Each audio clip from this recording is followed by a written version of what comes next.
Yo, what's going on, guys? xBlackHalo here. Today, I'm showing you some environmental changes for Preseason 2020. So as you can see, near the bot and top lanes, there are portions of the map that you can go into that are more built in, that are called alcoves. So they're potentially supposed to be used for outplay potential in lanes through clever environmental play from Riot's end.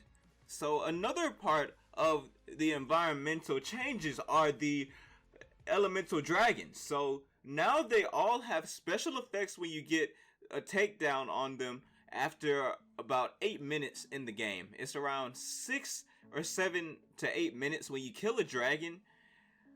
It gives you extra effects around the map. So as you can see, this ocean drake gives way more bushes, so you have more stealth potential and just outplay potential in general.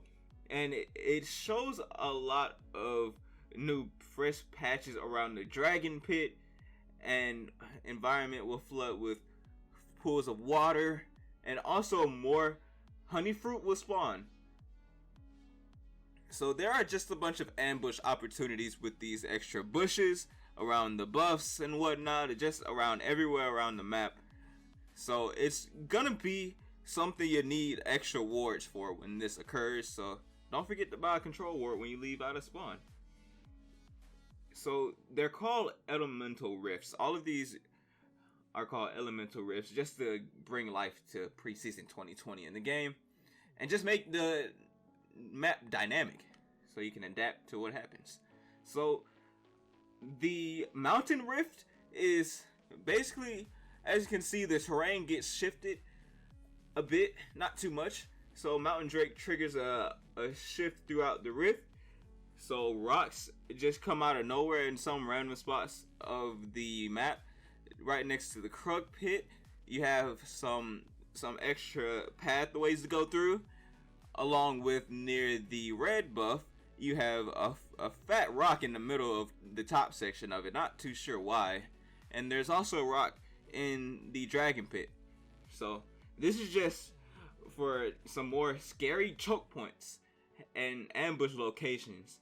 So these extra tight spaces also give opportunities for a big area of effect and wombo, like Malphite and Orianna getting people caught into these very small areas of walking. It's definitely going to be a lot easier when this drake is open. So it's more interesting. Alright, so the Inferno Rift is one of my favorite dynamic elements of this preseason, because as you can see, it really looks cool.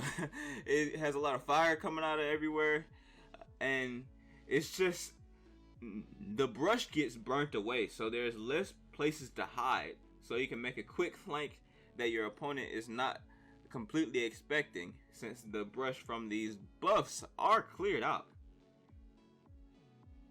So the last dragon I would like to talk about is the Cloud Rift.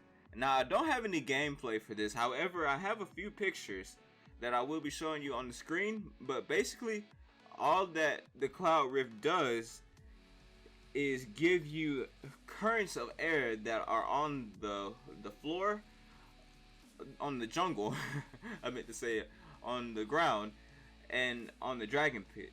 So there's areas that speed up champions in the vicinity of the airflow. So it's easier to dodge skill shots, a lot easier. It gives you more movement speed in your jungle to evade enemies or make a swift collapse on your enemies trying to sneak away from an objective. Alright, so let's talk about the elemental buffs and dragon souls. So the goal of this is that the elemental buffs are more equal in both satisfaction and strength. So I'm glad to be reading that because it sounds like balance. So the elemental dragons themselves still grant different flavors of permanent stacking buffs to your team when killed, but some buffs are now a little different. Inferno Might, so that's for the Inferno Drake. We're going to talk about how to gain these buffs in a second. Gain a percentage increase of attack damage and ability power. Oceanic Will. Gain a percentage of missing health every second. And Cloudbringer's Grace. Actually, third but not last, Cloudbringer's Grace. Gain a cooldown reduction for your ultimate ability, and last but not least, Mountainous Vigor. Gain a percentage of increase of armor and magic resist. So when a team kills their fourth elemental dragon, instead of stacking their elemental buff, they'll gain a powerful dragon soul from the dominant dragon. So dragon souls persist through the death of teammates and last through the remainder of the game. The Inferno Dragon Soul is for every 3 seconds your next attack or damaging spell creates a small area of effect explosion, dealing adaptive damage that scales with both bonus attack damage, ability power, and bonus health. So, whew, that's a lot. That's definitely a priority right there. Ocean Dragon Soul, dealing any damage triggers strong health and resource regeneration for 3 seconds. Damage to minions provides less regeneration. Okay. Cloud Dragon Soul. Hitting enemies with abilities or attacks lower the cooldowns of your base abilities. Holy. These are strong. Mountain Dragon Soul. After not taking damage for 5 seconds, gain a shield that lasts until destroyed. The shield's magnitude scales with bonus attack damage, ability power, and bonus health. So yeah, those are the souls for dragons. So once a team has claimed a dragon soul, it becomes the Elder Dragon's turn to defend the pit. This means only one team can have a dragon soul. The Elder Dragon's goal is to have a buff that doesn't favor the team with more dragons. It's more satisfying as well. So this is crazy, but I like the change because it's different. Elder Dragon still grants a powerful short-term combat buff, and we're retooling it to offer teams who failed to claim a dragon soul a team fight focused hope of getting back into the game.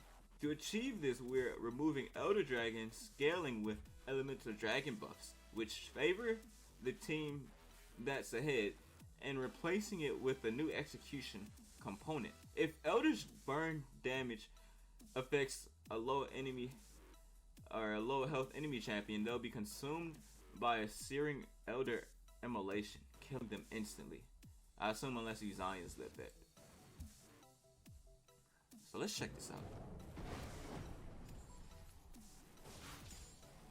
Okay, Twitch walking up to CS the minions and kill Lulu. And she gets eliminated just from getting caught out without being in her base.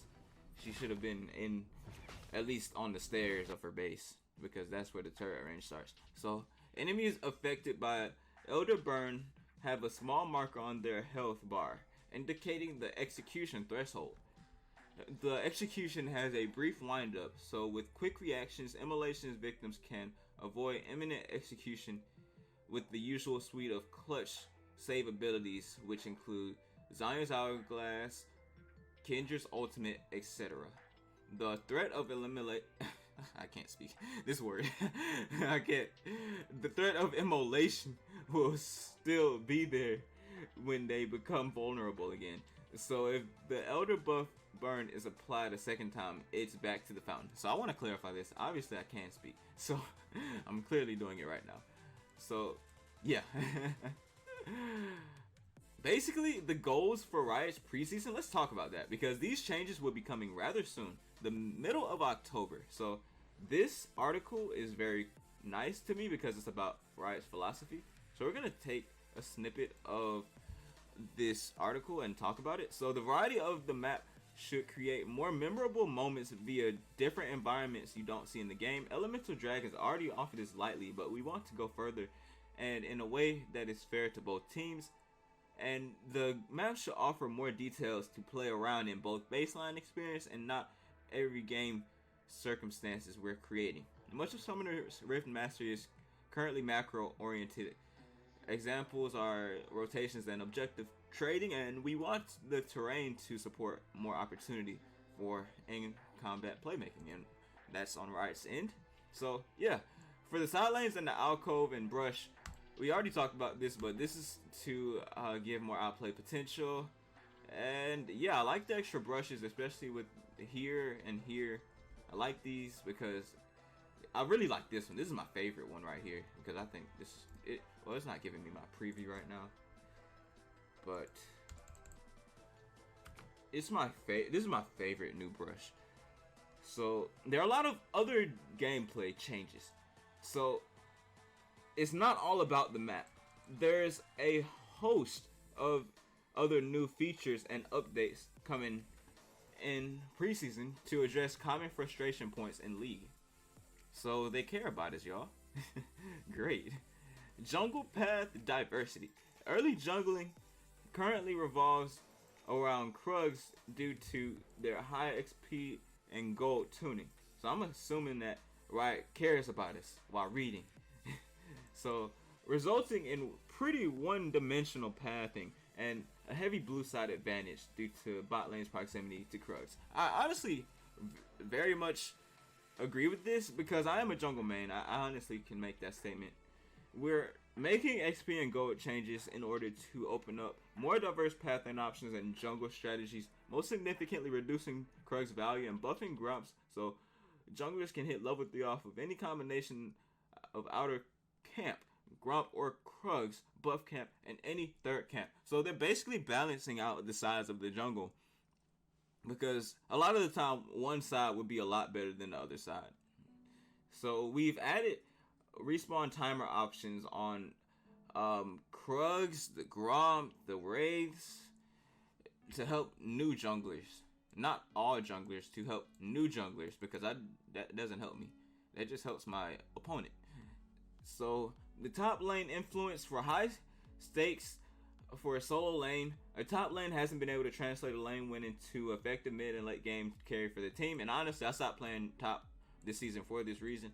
So particularly in higher levels of play, combined with this season's or preseason's increased focus on Drake's drawing fights to bot lane, we also are shifting power around top to give better opportunities to translate their wins in lane to game wins. So we're increasing base minion XP slightly so solo laners level a bit faster, and we are reducing the amount of bonus XP generated when allies share XP. So bot lane. Alright, so last but not least are the Rift Herald changes. So now we're gonna have Shelly respawn twice in one game if you kill her early. So yeah, that's it for this video. I'll see you in the next one. That will most likely be a gameplay or the changes on the new preseason items. Peace.